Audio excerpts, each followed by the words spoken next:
Hello, I'm Antonio Mora. This is the newsandnews.com Day in Brief on Friday, February 15th at about 6:30 p.m. The federal government will not be shutting down tonight. President Trump signed a funding package that will keep the government open through September. It only provides a small part of the money Trump wants for border barriers, so he declared a national emergency on the southern border. Reports are that he hopes to divert as much as $8 billion in currently appropriated funds toward building a wall, a large portion of which would come from the Defense Department.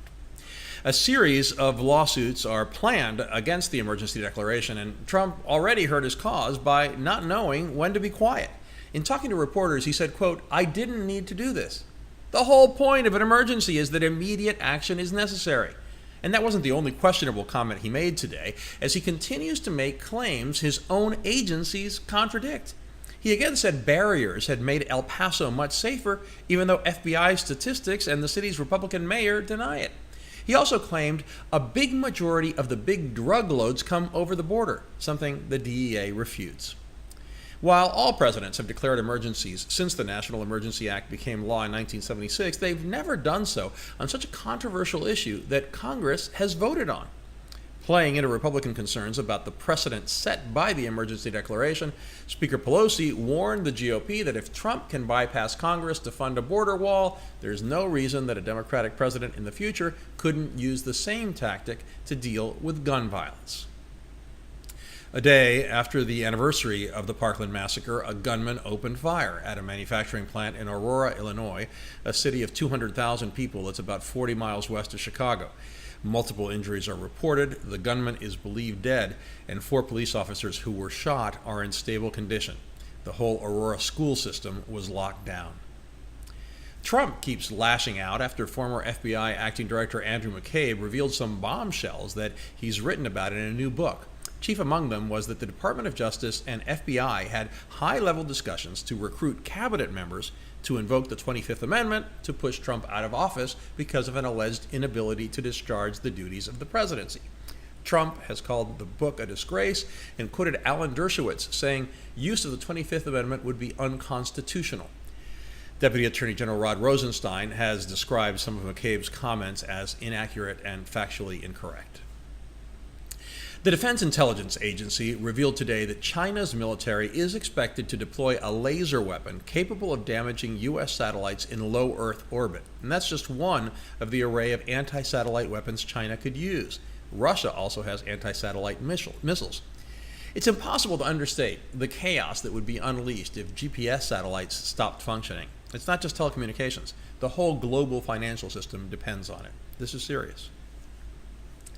Even so, the U.S. and China will continue negotiations to resolve their trade war next week in D.C. Some progress was made this week, and Wall Street loved it. The Dow jumped nearly 450 points, and all major stock indexes were up significantly for the week. Secretary of State Pompeo held a tense meeting today with the EU foreign policy chief, Federica Mogherini, after the U.S. criticized European nations for helping Iran skirt sanctions. He met with her in Brussels following a summit in Warsaw, where top diplomats from more than 60 countries discussed the Middle East. Pompeo said all the nations at the conference agreed about the Iranian threat. It's increasingly clear that former Texas Congressman Beto ORourke will run for president. He's been doing a lot of traveling and now heads to Wisconsin and Illinois. ORourke also said he would take down existing walls and fencing at the U.S.-Mexico border if he could, insisting they haven't made us safer.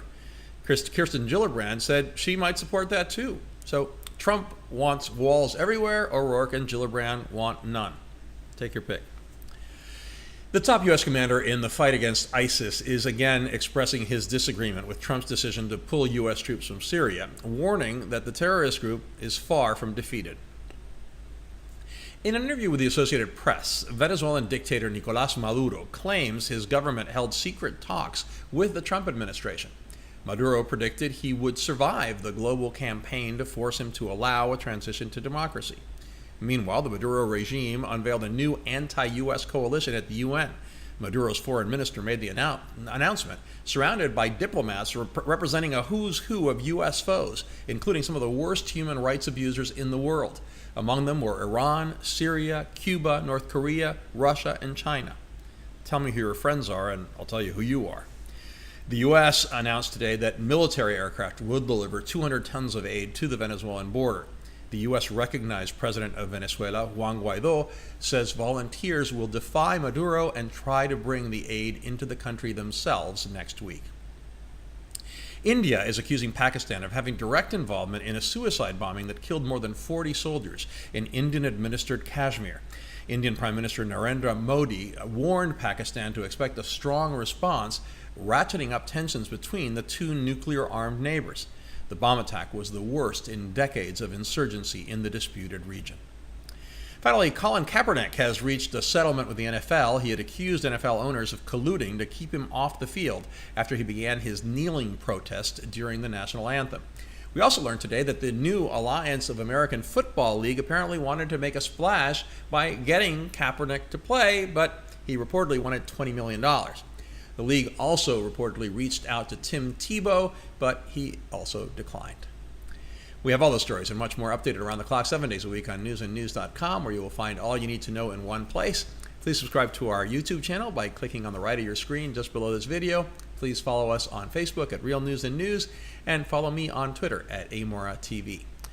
Have a great weekend, a great holiday weekend. I will see you again on Tuesday.